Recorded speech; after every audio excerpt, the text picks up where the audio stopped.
Olá, caros alunos, do oitavo ano, professor Evandro. Vamos à nossa aula de número 3. E nessa aula de hoje nós vamos falar sobre a regionalização do território brasileiro.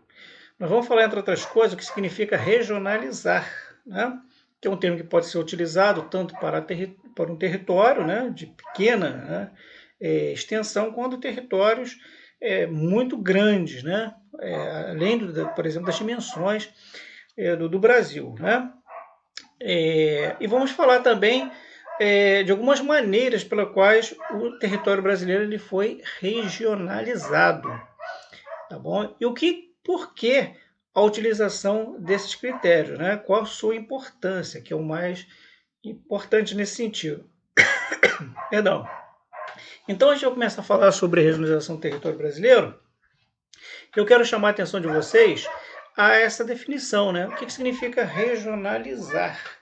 Regionalizar, né, um determinado território significa dividir o território em partes ou em unidades territoriais, né, com base em certos critérios a princípio. O que significa isso?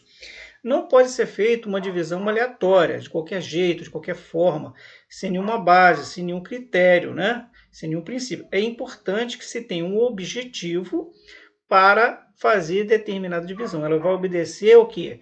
Determinados princípios, determinados preceitos. Tá ok? Agora, ela pode ser tanto física ou natural, que é a mesma coisa, né? Por exemplo, pode ser uma regionalização levando em consideração as formas de relevo, o tipo do clima, a formação vegetal, a hidrografia, né? E pode ser também de ordem humana ou social. Por exemplo, aspectos culturais, históricos, econômicos, sociais, políticos e assim sucessivamente. Não se esgota praticamente nunca essas diferentes formas, né, de fazer uma regionalização, ok? Isso vai então de acordo com o critério da pessoa, do geógrafo, né, ou da pessoa que está fazendo essa regionalização. O que interessa a ele? Qual é o objetivo? Tá legal? Isso é importante para a gente entender, né, por que o Brasil hoje ele tem os chamados 5 grandes regiões, né? Que a gente já conhece, né? E a gente vai falar um pouco mais sobre ela em seguida, que é a região norte, nordeste, excessivamente. Mas é importante a gente destacar esse aspecto. Regionalizar é dividir o território em partes ou unidades territoriais, levando em conta determinados critérios e princípios, que podem ser físicos ou humanos, né? Tá ok? Então, cada uma dessas partes, né, ou regiões, ela tem que apresentar características comuns. Então, por exemplo, determinada região, você vai agrupar, se fez uma divisão, você vai ter que fazer o quê? Definir quais são as características comuns.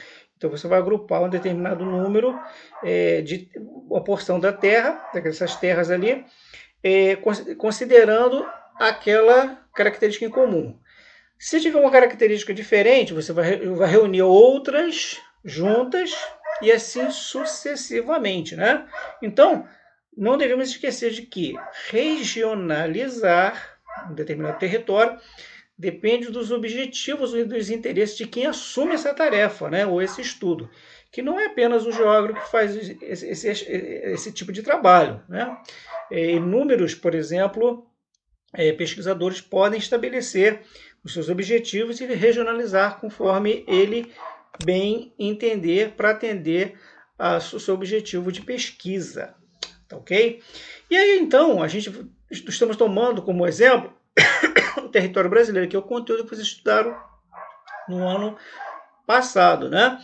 Então nós temos no Brasil uma regionalização oficial, né? Então olha só, nós temos, de acordo com o IBGE, que é o Instituto Brasileiro de Geografia e Estatística, né, que é um órgão do governo federal, ele tem por base uma combinação de aspectos de ordem natural e humana, principalmente econômica, né? Ele dividiu então o Brasil em 5 grandes regiões, né, que também é chamado de macro-regiões, né?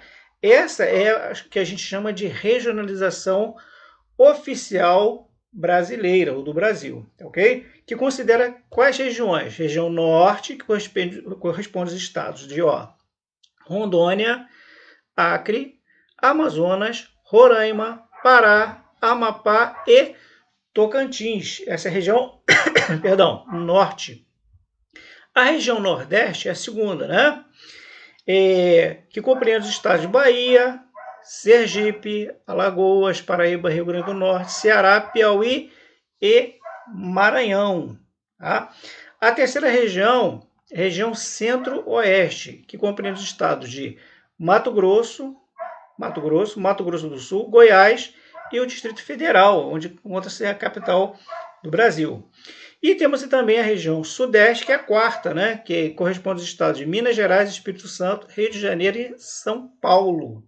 E por último, a região sul, que corresponde aos 3 estados que ficam mais ao sul do Brasil, que é Paraná, Santa Catarina e Rio Grande do Sul. Ok? Uma coisa que a gente quer chamar a atenção de vocês é que se observarmos com muito cuidado, a gente vai ver que os limites das divisas, né, das divisas territoriais, elas obedecem ao quê? As divisas estaduais. Por exemplo, nós temos aqui o Mato Grosso, né, os limites, né, de Mato Grosso, aqui, ele vai separar o quê? Da região norte e aqui do nordeste também, ó. Tá vendo aqui? Então, por exemplo, aqui, ó, o Paraná, os limites da cidade, do estado do Paraná, vai separar São Paulo do Rio Grande do Sul, e assim sucessivamente. Então, obedece esse critério que os limites de cada estado, as linhas, né, de divisa de cada estado. Tá ok? Então, o IBGE ele procede dessa maneira, né, para facilitar os estudos estatísticos oficiais do país, né, que são da sua responsabilidade. Então, essa divisão, ela tem uma finalidade. E essa finalidade é justamente isso. Por exemplo, é preciso saber qual é o número de nascimento, qual é o número de morte da população, qual é o seu crescimento do PIB por estado, por cidade, qual foi a produção agrícola de cada um desses estados, em cada região, o número de indústria, de venda do comércio e muitos outros dados de acordo com o interesse do IBGE. De posse, então, desses dados, né, feito essas estatísticas, né, esse levantamento, esses dados ficam à disposição dos governos federal, municipal e estadual para fazer o quê? Para planejar e implementar ações no território, para atender as necessidades da população. Então, eles ficam disponíveis no banco de dados do IBGE, que pode ser consultado a qualquer hora pelos diferentes governos em diferentes níveis. Ok? Então, essa é a nossa regionalização oficial. Porém, nós temos também outra regionalização. Quer dizer, nós temos várias outras, né? Mas eu quero destacar para vocês essa primeira que é oficial e a segunda que é mais utilizada, que ela não é oficial e que ela tem o quê? Ela define o Brasil com apenas 3 regiões que a gente chama de complexos regionais ou macro-regiões geoeconômicas. E quais seriam essas macro-regiões geoeconômicas ou esses 3 complexos regionais? Bom, em vez de ser 5, ele passa a ser 3, né? A Amazônia, que corresponde grande parte da região norte, parte do centro-oeste, e uma pequena fração aqui do nordeste. A outra região, né, do complexo regional ou macro-região geoeconômica é o nordeste, né, que pega uma pequena fração também aqui da região sudeste, né, e a região chamada centro-sul, que abrange uma boa parte da região centro-oeste, né, naquela macro-região que a gente falou anteriormente, feito pelo IBGE, e também as regiões sul e sudeste. Essa proposta, né, ela foi feita pelo geógrafo chamado Pedro Piches Geiger, né, que ele adotou como critério para essa regionalização as características econômicas dos espaços geográficos. Como nós vimos anteriormente, né, as macro-regiões ela levou em consideração os aspectos principalmente econômicos, né? E agora aqui não. Aqui ele vai utilizar principalmente o quê? Os aspectos econômicos do espaço geográfico, nas características do espaço econômico geográfico, mas não vai atender o quê? Os limites, né? Como foi feito aqui, os limites estaduais. Se a gente pode observar que o Maranhão, por exemplo, é cortado ao meio, né? A gente vê, por exemplo, Mato Grosso aqui também, ó, ele é cortado uma parte dele aqui, né? Minas Gerais também, né? Então essas características aqui são muito mais econômicas, né? Aqui econômicas e naturais e aqui meramente econômicas. Então essa é uma outra proposta. É muito comum a gente ouvir falar, principalmente na televisão, né?